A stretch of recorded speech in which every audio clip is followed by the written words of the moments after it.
There are some clouds with a silver lining, but every time the price of silver is low, there's a silver lining there too.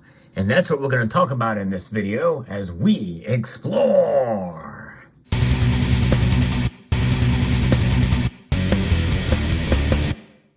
Sometimes you just got to look at the bright side of life. And certainly silver does shine bright no matter what the price is. You've heard me talk constantly about the difference between price and value. And that is the angle I want to tackle this video and this message to you to encourage you as silver stackers out there. You know, for me, I like to look at silver as something that has performed over the long course of time. In fact, that's why I bought another ounce today. I'm going to show you what ounce of silver I bought here later in the video, so I hope you will stay tuned. I think I got a pretty good deal on it too. I'll let you know. I'm going to ask what you think because I've not researched the piece yet, but it is a 1 full ounce of silver. But nonetheless, silver is one of those metals that certainly, in terms of its price performance, has greatly disappointed us last year. I talked about that in a prior video on how silver's performance really did not do well over the course of the average of 2023. If you bought at any particular point in time and waited to the end of the year, most likely you did not do well. But if you bought on a consistent basis, you did better than those who may have made a purchase at any given time at the lows in 2023. It's all about timing when it comes to silver. And that is the message that I think you should take away from this because silver's price is low. I think that the vast majority of the viewers watching this video right now, in fact, I'm very curious to see what you think. There's at least one viewer that has actually said that they think silver is overvalued. And I appreciate that comment. So I want to see how many of you think that silver's price is overvalued now. As I record this video, silver is actually down over a 0.5 percentage point to $23.74 for the ask price for silver. How many of you think that silver's price is undervalued? I'm curious to see what your thoughts are there. If you believe it's undervalued, as I do, now we may differ in terms of how much we think it's undervalued, but that means that this is an opportunity that if you have the money, and the discretionary income, well, it's probably a good time to buy it. And I think maybe even at this point, it may be a better opportunity than gold right now. But I say that very, very cautiously, and it really just depends on your situation. For me, I'm probably going to focus still more on gold, but I do see the opportunity in silver, which is one reason why I decided to make a buy today. Well, there's two reasons why I made a buy today for silver instead of putting that money towards gold, but maybe I'll talk about that in another video. But the silver lining is the price itself. The fact that it's low is a good motivator for those of you who believe that we're probably at or near the bottom.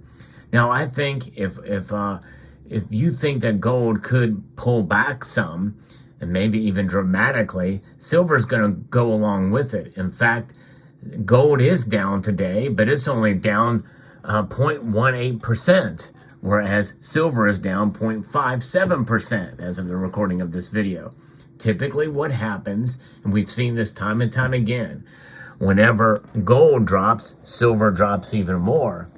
In fact, we've seen more of that happen than the other way around, where whenever gold goes up, silver doesn't quite perform as well as it should, or as we would like. In other words, even if it goes at the same pace, that gold to silver ratio remains fairly high because the gold to silver ratio has not gone back to what most of us think a normal should be. Of course, that has also shifted. For me personally, I think the new normal is probably going to be somewhere around 70 to 1. But right now, it's sitting at over 87 to 1, which is unusually high, but not so much these days, it seems like. In fact, maybe even closer to 80 might be the new normal for a gold to silver ratio, which is kind of unheard of. If we go back in time at any given point in what we would consider a normal market. What is a normal market? Well, a normal market, we may have to go back to before the pandemic in order to see that. But There's something about this metal that is intriguing, fascinating, but also very frustrating. Now, there's many of you, and some of you say, Sal, I'm not frustrated at all. I'm going to continue to press on. I believe in silver more than ever. And that's great. I think that's wonderful. For the there's hardcore stackers out there. And there's also just the stackers that believe in holding on. And I'm one of those. I believe in the metal. I certainly have. And will continue no matter what the price does. If we see it crash again, like we saw in March of 2020, falling below $12 an ounce, could that happen again? Highly doubtful. But a flash crash in silver's price very well could mean that it could fall to $15 to $17 an ounce. And if it does that, you know what's going to happen to the premiums.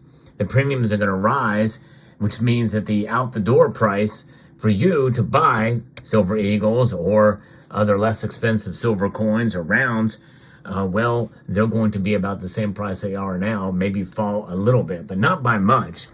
So in other words, we're sort of protected there. And that also means that if there's a great demand for silver product because of a flash crash that could come, well, then that means that we're doing okay.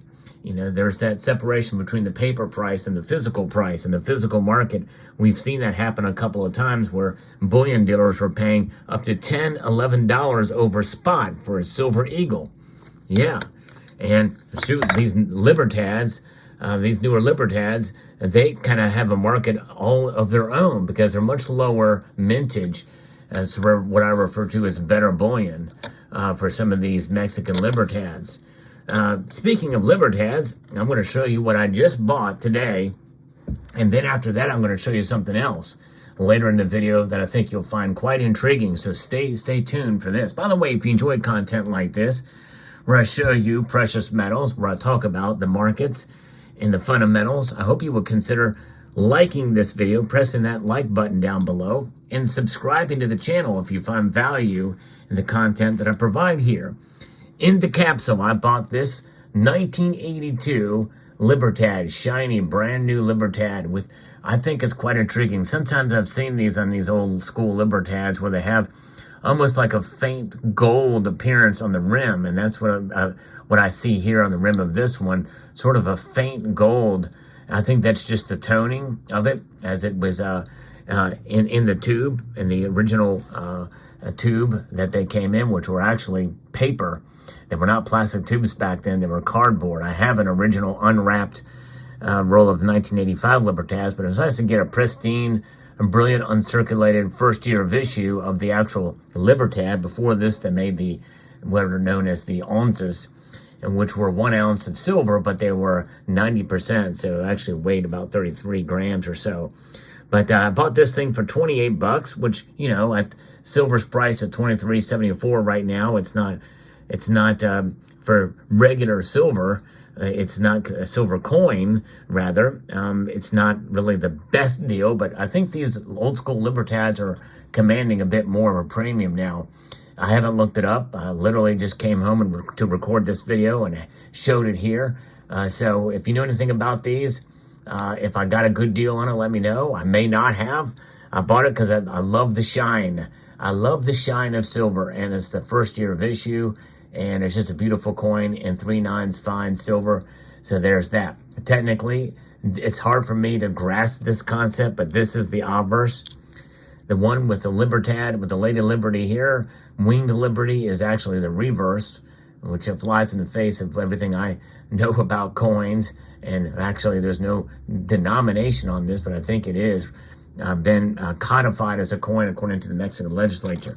So there's that. Now, so I think that you can find a good value and low silver at low price now, with the price of spot being where it is. I think it's a good time if you're considering to adding a little bit more silver to your stack to enhance that dollar cost average you've got, since the prices are low and falling about 14 cents today. We could see them continue to pull back in the coming weeks and maybe even months. I don't know. We'll see what happens. That's how it works. So the next thing I want to show you, which I think is quite intriguing, the Germanium Mint has sent me a new piece to review. And this is not going to be low premium, that's for sure. It's not available yet. It'll be available sometime from the regular distributors that carry a germanium mint products. But this is a lower mintage piece here that actually comes in a nice outer sleeve. It's a brand new series for 2024. 2-ounce cast bar in 4/9 fine silver here.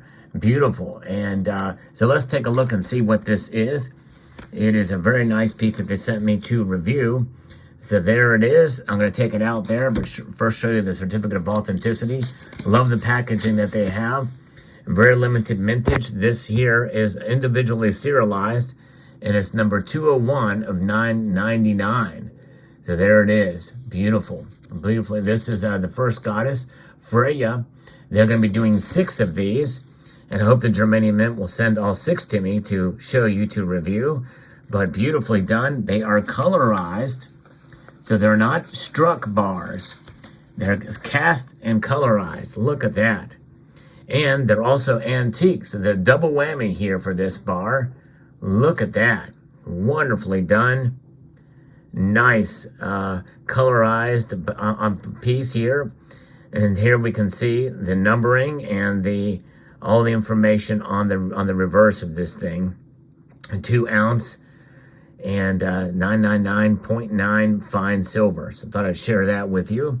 So that is the silver offerings here today. Let me know what your thoughts are about this, about silver and the silver lining with an antique silver bar, a new Libertad, and a cast silver bar here from the Perth Mint. This thing here, by the way, somebody had asked me, what kilo size bar would you get if I had to choose? And it would be this. It's a nice compact size, simple, fairly low premiums. Anything small and thick like that, I think is good for because that's why you buy the kilo bars, for compactness and size and lower premiums. So there you have it. Let me know what your thoughts are in the comment section down below. Hope you found this video informative, insightful, and educational. I'd like to extend a multitude of gratitude to each and every one of you for watching, and encourage you to please rate, share, comment, and subscribe.